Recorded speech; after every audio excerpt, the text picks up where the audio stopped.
Esto es Entrevista Verdadera. Estamos iniciando el programa acá en la red. Vamos a hablar de proyectos de ley que están en una semana vital para el Parlamento, porque hay algunos que se alcanzaron a votar, otros se están dejando para marzo, pero varios de ellos con avance. Nos vamos a dedicar a dos en específico. Uno que avanzó, pero se queda para su total despacho para marzo y que tiene que ver con el control preventivo de identidad, que ha provocado harta discusión y que tiene que ver con esta ley corta antidelincuencia. Y otro que sí está saliendo ahora y tiene que ver con nuestra democracia y cómo funcionan los partidos políticos, que es más bien la ley de partidos políticos y del fortalecimiento de la democracia, que tiene que ver con el financiamiento. De todo esto vamos a conversar con Claudio Fuentes. Él es cientista político, director de Ciencias Políticas de la Universidad Diego Portales y fue parte además de la Comisión Engel. ¿Cómo estás, Claudio? Gracias por venir. ¿Cómo están?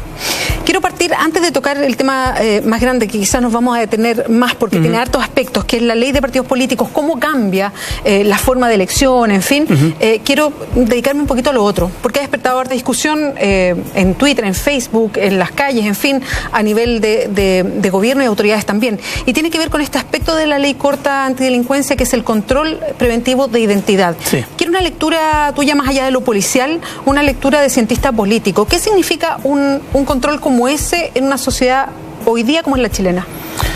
Bueno, yo creo que significa un serio retroceso respecto de los derechos de las personas y en segundo lugar tiene un componente de política pública muy complicado porque no hay ningún estudio que demuestre la eficacia del control de identidad preventivo o detención por sospecha en la reducción de la delincuencia. Yo creo que lo que va a pasar es un aumento de las denuncias por violencia policial, por abusos, porque ¿cuál es el problema acá? Bueno,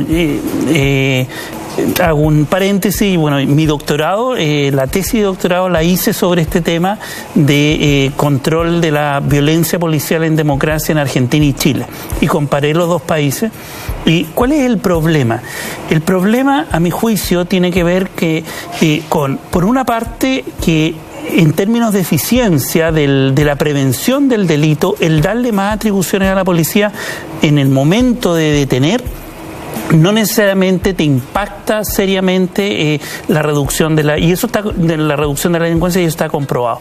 Pero además, en el caso chileno, no tenemos mecanismos, y eso es el problema de esta ley, que no tiene además mecanismos para controlar procesos de eventuales abusos o internamente dentro de la policía. Hay una inspectoría general en la policía, pero que no cumple un rol de un defensor propiamente tal, porque tenemos una institución militarizada, jerárquica, pero además tenemos una justicia militar que tampoco ha sido tocada. Ha sido tocado muy en el 2010, fue cambiada un poco, pero tampoco nos ayuda. Entonces, ¿cuáles son los datos reales?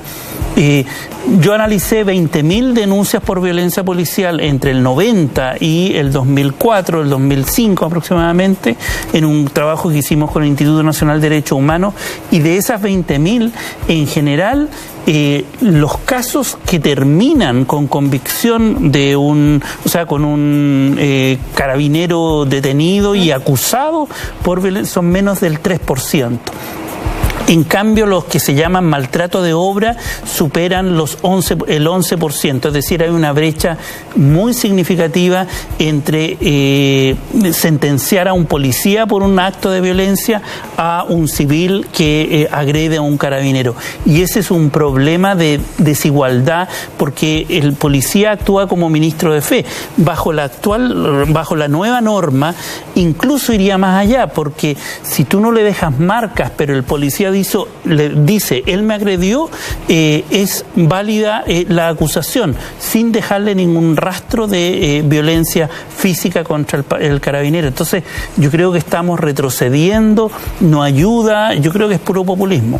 Ahora, cuando uno mira esta discusión, porque la ley corta buscaba básicamente focalizar en robos y tenía una serie de propuestas que se fueron modificando con el tiempo. De hecho, originalmente el control preventivo de identidad no venía dentro de la propuesta que hace el Ejecutivo, sino que lo incorporan parlamentarios de la Alianza, sí, pero después se suma el Ejecutivo y lo respalda, sí, y lo hace suyo, parte de lo que presenta en esta ley. ¿Por qué? Y aquí es más bien una opinión, yo sé que no eres especialista en temas de delincuencia, pero cuando uno mira en esta discusión que los jueces, los fiscales, una serie de abogados penalistas que defienden a todo tipo de personas conocidas, no conocidas, en fin. El defensor público, el Instituto de Derechos Humanos, el relator de Naciones Unidas especializado en derechos humanos, está en contra de una disposición como el control preventivo de identidad, haciendo comparaciones con lo que pasa afuera, en fin. Y esta ley sigue, ¿es un indicativo de qué?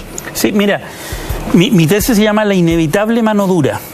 ¿Por qué? Porque los incentivos políticos son muy fuertes a la hora de proponer el actor político que está enfrentado a un escenario de aumento, de robo, etcétera, busca soluciones fáciles que son el encarcelamiento por una parte. Chile es una de las tasas más altas de encarcelamiento de las Américas, incluso cerca de Estados Unidos, y en segundo lugar estas medidas efectistas de tener policías con más control en la calle, sacar la policía a la calle, controlar, detención por sospecha, cuando sabemos que eso no reduce los delitos. En Estados Unidos estas mismas medidas se aplicaron en los años 80 y 90 y fueron catastróficas. Aumentó la corrupción de la policía, aumentó la violencia y llegó una oleada de reformas muy importantes hacia fines de los 90 que vieron, saben que estamos aumentando la tensión social en vez de, y además tiene el otro componente que el sesgo que se produce socioeconómico. Tú detienes como policía al que sospechas, y el que sospechas es el rasta, el Pokémon, el mechitas de clavo, etcétera, que rápidamente entonces ahí se genera un problema de sesgo de clase social y étnico muy fuerte que no ayuda al mejoramiento. Y ese tipo de cosas, además, no tenemos mecanismos de prevención, estudios que ayuden a la policía. La policía actúa muy burocráticamente y muy de respuesta, se siente amenazada frente a esta, mira, están aumentando los robos, es la culpa de la policía. Entonces ese juego que se produce, que es político, es muy difícil de desatar, y para eso se requieren políticas mucho más integrales, que en Chile lamentablemente no hemos tenido, salvo la gran reforma al Código Penal, que fue garantista, etcétera, etcétera, entre los 90 y el 2000. Ahora, cuando uno mira, y yo secundo eso, no hay estudios, no tengo una encuesta a mano, pero mirando lo que aparece a través de las redes sociales, las encuestas estas callejeras o telefónicas que surgen en algún momento, conversando con parlamentarios que estaban indecisos pero que terminan votando a favor del control preventivo, diciendo que conversando con la gente de su propio distrito se convencieron de que tenían que votar a favor porque era lo que pensaban los ciudadanos. Parece que una opción como esta tiene algo, la gente la acepta, le gusta, la aprueba, la apoya. ¿Por qué pasa eso? Porque tenemos una sociedad primero desconfiada, en donde un vecino es una amenaza, tú no tienes redes sociales. Segundo lugar, la mano dura es una mano que vende, o sea, tú te sientes distinto al otro, quieres diferenciarte del otro y el otro es el punga, y por lo tanto a él condenémoslo con latigazo, etcétera, etcétera, en la plaza pública. Es una actitud muy individualista, no mira al conjunto social, no ve los problemas estructurales que hay en la sociedad, porque el individualismo en conjunto con la desconfianza genera que una psicología del encierro. Y eso es lo que tenemos hoy día en Chile. Estamos segregados, encerrados, y las políticas públicas no están atendiendo a ese tipo de problemas, y por eso tenemos los estadios llenos de violencia, tenemos las calles llenas de violencia. De hecho, la ocurrencia de violencia mayor no sucede en los barrios altos, sucede en los barrios populares. Entonces, y eso no se ve. Entonces vemos el portonazo, te fijas, el portonazo es el del barrio alto, pero la violencia de los viernes, los sábados y los domingos, de droga en la plaza de la población, nadie la reportea. Es ahí donde se producen los actos mayores de abuso, y eso estadísticamente se muestra así. Entonces, hay un cambio radical que hay que hacer respecto del individualismo, respecto de la desconfianza, y cómo las políticas públicas se hacen cargo de responder a medidas que tienen que ver con la socialización, con abrir eso fue en Estados Unidos el gran programa de la tolerancia cero. Siempre se muestra la parte punitiva, pero no se muestra todo el cambio que hicieron en Nueva York que tenía que ver con el espacio público, que fue muy relevante en la política de las ventanas quebradas, que transformó los espacios oscuros, los espacios debajo de los metros, hicieron una nueva ciudad, y eso ayuda mucho a mejorar el clima social para evitar la delincuencia. ¿Cuánto nos cuesta asumir ciertas cosas como derechos? Porque hay una discusión armada también respecto a que solo nos preocupamos de los derechos y no de nuestras responsabilidades. Entonces, a propósito de esto, ¿cuál es nuestro derecho como ciudadanos a caminar sin que venga un carabinero porque le dé una tincada? Y lo voy a poner así, es medio brutal la expresión, pero por tincada diga: ya necesito que usted me muestre su carnet, porque esto sería el control preventivo de identidad. ¿Cuánto reconocemos nuestro derecho a poder caminar sin que alguien nos exija o sospeche de que uno está participando de un delito? Lo pregunto a propósito de una frase que ha estado dándose vuelta en estos días, de el que nada hace, nada teme, a propósito del control preventivo. No, yo creo que efectivamente hay un problema en términos de que no somos una sociedad acostumbrada a tener derechos. En general, eso es algo nuevo que se impone, yo creo que en los años 60 recién, después fue brutalmente cortado durante la dictadura, y recién ahora estamos retomando esta idea de tener derechos a la diversidad, a la diferencia étnica, a las diferencias por distintas razones, y ahí yo creo que es un elemento nuevo y que hoy día se confronta con el tema del Estado. Yo creo que somos una sociedad acostumbrada a que la autoridad, el policía, es quien manda, quien es el ministro de fe. De hecho, él tiene la razón, tú no puedes tenerla. Esa condición de desigualdad estamos acostumbrados. Cuando tú eres ciudadano y tienes derechos, el policía te tiene que leer una carta de derechos, tiene que haber ciertos procedimientos, no te tiene que preguntar ciertas cosas, tú tienes derecho a guardar silencio, etcétera, etcétera. Esa cultura no está establecida en Chile, y necesitamos generar mecanismos y políticas.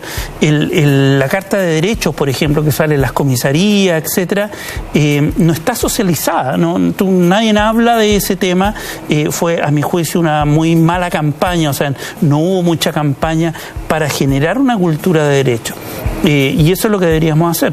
En Estados Unidos se dio muy fuerte eso, y hoy día es un gran tema por el movimiento de derechos civiles, por la situación de los afroamericanos. De hecho, uno está acostumbrado a verlo en las películas que vienen de Estados Unidos, y no lo asocia mucho con lo que pasa en Chile. Exacto, y eso todos los días en Estados Unidos tenemos esta situación de tensión racial, y que enfrenta precisamente este tema de la detención por sospecha. Y yo creo que, o sea, tú en Estados Unidos tienes una diferencia radical. Por ejemplo, es deber de las patrullas tener cámaras. Tienen que estar grabadas. Esas cámaras tú puedes acceder a la información de ahí públicamente, y por lo tanto es otro nivel de transparencia. Imagínate que el Instituto de Derechos Humanos le costó mucho entrar a los buses de carabineros. Entonces, perdón, hace poquito le costó entrar a los calabozos, que también era un derecho que tenían como Instituto de Derechos Humanos. Claro, entonces ese tipo de cosas, estamos en una cultura del secretismo donde la policía tiene que guardar información, no conocemos sus planes. Sería muy interesante hacer estudios serios, que la policía haga alianzas con las universidades para hacer estudios serios sobre, por ejemplo, si hay sesgo por clase en la detención por sospecha, y estudiarlo y verlo y ver cómo ayudar a cambiar esos sesgos. Ese tipo de cosas que en otros países se hace mucho, en Chile estamos a años luz de hacerlo, y lamentablemente ahí el poder policial todavía no está acostumbrado a una cultura mucho más democrática. El control preventivo de identidad, que va dentro de la ley corta, se aprobó en la Comisión de Constitución del Senado. Tiene que pasar a sala, eso quedó para marzo. Todavía no es ley, pero la sala del Senado finalmente tendrá que decidir. Claudio, ¿qué provoca una ley como esta, pensando en el Chile de hoy? Que seguramente este 2016 no será tan distinto al 2015 o 2014, con varias movilizaciones, con gente marchando en las calles por temas en específico, donde había una tensión permanente respecto al derecho a manifestarse y la presencia de carabineros, por ejemplo. ¿Cómo cambia y cómo cambia una sociedad cuando se recurre a un elemento como este, que es el control de identidad preventivo? Claro, lo que va a pasar es que vamos a empezar a ver en las redes sociales, porque la sociedad chilena es otra a la que estábamos acostumbrados cuando teníamos detención por sospecha. Yo nací con la detención, tú también, con la detención por sospecha, ¿cierto? Y ahí no habían teléfonos que grabaran situaciones y estábamos acostumbrados a que el policía venía y nos preguntaba y teníamos que decirle, hoy día tienes el derecho a guardar silencio. ¿Qué pasa? Y si guardas silencio y no quieres mostrar identidad, te llevan 4 horas preso o retenido a una comisaría. ¿Qué sucede? ¿Qué va a pasar? Que dado que tenemos redes sociales, dado que tenemos una sociedad despierta, se va a producir más tensión entre la autoridad pública, el policía y los cabros, la gente, los estudiantes, etcétera, que van a grabar incidentes. Ya estamos viendo algunas grabaciones, sí. No sé, he visto bastante en Twitter de incidentes en donde ya la gente quiere que se le reconozcan sus derechos y por lo tanto vamos a mirar mucho más tensión entre la policía y los ciudadanos, y eso yo creo que va a generar una situación muy desagradable para la policía, se va a sentir amenazada y yo creo que es totalmente contraproductivo con el efecto respecto de robo a casa, etcétera, etcétera. No sirve para nada en ese sentido. Ocupaste en algún momento un concepto que también se ha repetido varias veces, que es el populismo penal, que es actuar así sobrecaliente en ciertas leyes que pueden sonar populares. ¿Qué significa? ¿Y en Chile hacemos eso? Sí, somos populistas penales, pero no me contestes ahora porque vamos a hacer un alto. Tenemos que hacer una pausa aquí en Entrevista Verdadera, ya volvemos.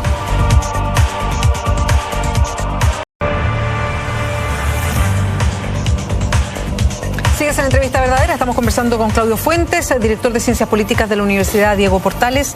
Claudio, para cerrar este tema, yo te preguntaba por este concepto de populismo penal. ¿Hoy día somos así? ¿El Congreso actúa de esta manera? Totalmente, o sea, medidas como encarcelar más gente pensando que eso va a resolver los temas de delincuencia, está probado que no. Chile, altísima tasa de encarcelamiento y sin embargo aumenta la delincuencia. Es una contradicción en términos y claramente no lo resuelve. Es medidas facilistas que venden a la población. Yo les prometo sacar más policía a la calle, más encarcelamiento, mayor poder para la policía para que controle esta delincuencia, cuando sabemos que ese tipo de medidas no solucionan el problema de la delincuencia, y eso está probado empíricamente en muchas sociedades y lamentablemente no se trae esa experiencia a Chile, no se hacen convenios con organismos internacionales para promover cambios significativos que ayuden a este tema. Claudio, me voy a pasar a la otra materia, que tiene que ver con la ley que fortalece nuestra democracia, así se le llama, a un aspecto básicamente el que tiene que ver con financiamiento. Está también la nueva ley de partidos políticos, porque van a recibir fondos públicos, y esto va a partir ahora, en unos meses más. Primero, y dado que participaste de la Comisión Engel, en general, ¿te gustó cómo quedó este aspecto que busca darle más transparencia a la política? Sí, o sea, yo creo que estamos enfrentados a un cambio copernicano, así como muy significativo de lo que era antes y ahora va a ser una ley. Es una transformación sideral, paradigmática de la forma. ¿Por qué? Por primera vez vamos a tener sanciones reales, vamos a tener fiscalización real, cosa que no teníamos.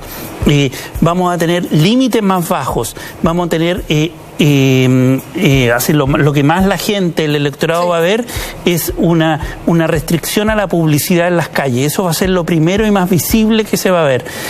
Vamos a tener muchísimo más transparencia. Entonces, efectivamente van a haber cambios muy significativos, y uno de los cambios paradigmáticos es que el peso del sector privado el financiamiento de los partidos y de las campañas va a ser mucho menor al público, al Estado, y por lo tanto hay un cambio de eje en donde el Estado va a tener un rol más importante que va a ayudar a romper este vínculo entre el sector privado que coopta a la política, y eso es lo que se quería lograr con esta reforma, y yo creo que en ese sentido se está dando un paso muy importante. Quiero ir por varios aspectos en detalle para ir conociendo en qué quedó todo, porque sabemos que hubo pugnas, y entonces, ¿cómo se resolvió? Por ejemplo, cuando se habla de que las campañas van a tener un tope menor, ¿cuánto menor a lo que estábamos acostumbrados? No, o sea, imagínate que tú antes una persona podía hacer donaciones hasta 10.000 UF, o sea, 50 millones de pesos, ahora son 2.000 UF, o sea, son 2 por 2, 4, son como 4 o 5 millones de pesos. Todavía es alto a todas las campañas, al conjunto de las campañas en una presidencial. Los límites son muchísimo más, son cerca de la mitad de lo que eran, o un 60%. A todo nivel, presidente, diputado, alcalde, se baja proporcionalmente. A la mitad aproximadamente cada uno. Un poquito menos de la mitad, como un 40% aproximadamente de lo que estábamos acostumbrados. Que era alto. Sí. Los topes a las donaciones son más restringidos. Hay un tema polémico acá de las donaciones anónimas, se eliminan. ¿Qué te parece a ti la donación anónima? Mira, yo estaba por transparencia total. Ahora, yo creo que el sistema primero que al final se resolvió no es el concepto de anónimo que conocemos hoy día. Concepto de anónimo de hoy día es tú le das al candidato y nadie más sabe. Secreto. Era secreto. Supuestamente. Hoy día la donación es, y por eso se dice sin publicidad, se le da al CERVEL, el CERVEL le da al candidato, es decir, hay un control del CERVEL, el CERVEL le da al candidato y el candidato lo sabe y puede rechazarla, porque imagínate que un narcotraficante le esté dando esta donación, se puede rechazarla. Y adicionalmente tiene un tope de hasta un 20%. Por lo tanto, no es que estas donaciones vayan a llenar la campaña de un candidato, sino que tiene un tope. Me parece más o menos razonable, o sea, eso básicamente estaba pensado para proteger quienes querían hacer donaciones y que no los querían echar de la pega, básicamente. O sea, porque yo estoy dando un candidato UDI y viene mi jefe que es UDI y me quiere echar porque le di a un PS. Entonces ese tipo de situaciones yo no me convencía del argumento, particularmente porque el tope máximo para esas donaciones son 40 UF, son 1 millón de pesos. Yo creo que todavía es excesivo. Yo lo hubiera hecho en... ¿Quién puede donar 1 millón de pesos a una campaña? Sí, con un funcionario público para donar, ¿no? 30 lucas, 40 claro, viendo lucas. Los sueldos mayoritarios en Chile, entonces... Exacto. Entonces yo optaba que si se aceptaba el mecanismo, que fuese 2 UF, 3 UF, pero al final el gobierno, y particularmente, más que el gobierno, los parlamentarios insistieron en esta fórmula. Ese es un tema que yo creo que... Ahora, hay temas... le han dado mucho vuelo a este tema porque tiene que ver con las platas y los apoyos. Yo creo que como eso ha sido algo que reventó desde Penta, SQM y todo lo demás, a lo mejor eso por eso llega tan fuerte la ciudad. Pero no es tan relevante en términos... Ahora yo creo que hay problemas que son mayores que habría que mirar. Por ejemplo, se le va a dar dinero a los partidos políticos antes de la reinscripción. Sí, se le da un plazo ahora de 12 meses para reinscribirse. Nosotros lo que habíamos dicho es reinscríbanse, hagan mecanismos de transparencia y después les dan el dinero. Y al final, porque estamos en un año electoral, claramente se optó por eso. ¿Hay garantías para la transparencia de los partidos? Porque fue bien discutido respecto a la reinscripción de militantes, al sistema de votación. Sí. No, en eso yo creo que se avanzó. Hubo mucha resistencia, algunos legisladores fueron muy apoyadores, pero al final se permitió que el CERVEL fuese ministro de Fe en las elecciones internas, se permite, o sea, se obliga a los partidos que tienen que tener elecciones directas de los militantes o en las directivas o en los comités centrales o consejos generales. Eso va a implicar un cambio importante, sobre todo en el Partido Comunista. El Partido Comunista va a tener que adecuarse a una norma de democracia directa. Eso el Partido Comunista no lo tiene. Es el único que hoy día no lo tiene.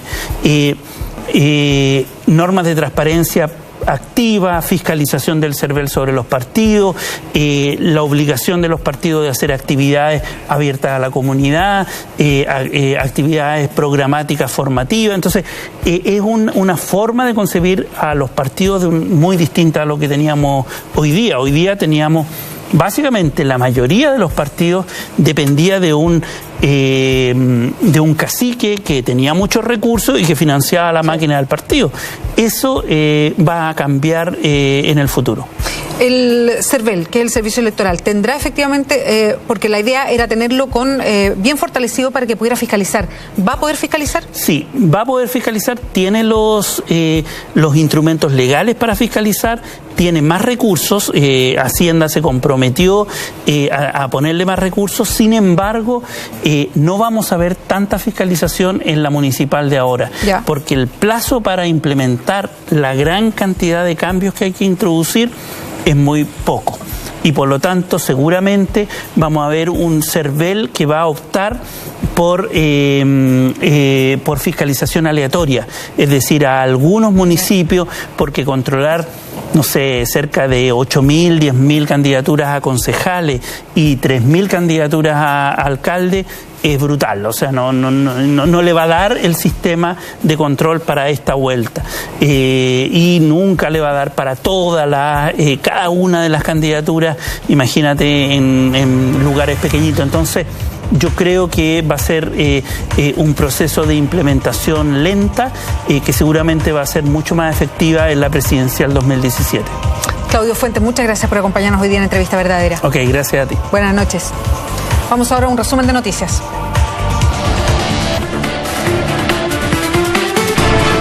La ministra de Salud, Carmen Castillo, lanzó una campaña para evitar el contagio del virus Zika, enfocada principalmente en los turistas que viajan a Isla de Pascua. La autoridad llegó hasta el aeropuerto de Santiago, donde entregó folletos y repelentes a quienes viajan a Rapa Nui con motivo de la fiesta Tapati, que se realiza todos los años en febrero. Se estima que 6.000 personas lleguen a la fiesta en Isla de Pascua, único lugar en Chile donde hay un alto riesgo de contagio por la presencia del mosquito que transmite el Zika. Cabe recordar que la enfermedad no tiene tratamiento y se manifiesta en 1 de cada 5 personas. En tanto, en Chile aumentaron los cambios de suspensión de viajes a países donde está el brote, mientras que la OMS se sucede en las reuniones para enfrentar la situación.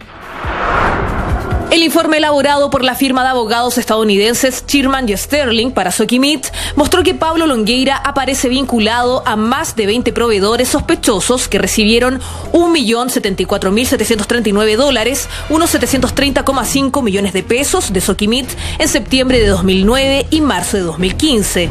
El ex timonel gremialista tiene 62 facturas rectificadas por 133 millones de pesos correspondientes a la Corporación de Asuntos Públicos y se ubica bajo otros políticos ligados a proveedores con facturas rectificadas. El informe muestra que Sokimit hizo donaciones a fundaciones no lucrativas relacionadas a Pablo Longueira y Cristian Leay, como la Fundación Chile, justo con pagos por 75 millones de pesos, y la Fundación Web, con pagos por 360 millones de pesos. El nombre del mexicano Miguel Herrera ha circulado como uno de los reemplazantes de Jorge Sampaoli a la banca de La Roja. Él descarta haber recibido algún llamado de la ANFP, pero lo alegra el saber que se encuentra entre los candidatos, pese a tener una cláusula de rescisión de contrato con su actual club Xolos. Respecto a asumir la banca de la selección, dice no tener miedo de reemplazar a Sampaoli, señalando que sé que hay otros candidatos y que conocen mejor el medio chileno que yo. Quizás ahí estoy en desventaja, pero nadie rechaza un desafío así por miedo.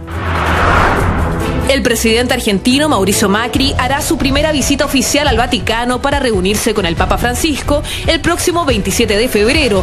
El mandatario, quien asumió la jefatura de Estado el pasado 10 de diciembre, mantendrá un encuentro con el ex arzobispo de Buenos Aires, confirmó la presidencia argentina en un breve comunicado. Desde la toma de posición de Macri, el único contacto entre ambos que se ha hecho público fue una llamada de felicitación del mandatario argentino al sumo pontífice por sus 79 cumpleaños el pasado 17 de diciembre. Muchas gracias por su compañía. Ya llega Ignacio Franzani con Mentiras Verdaderas. Quédese entonces en la red. Buenas noches.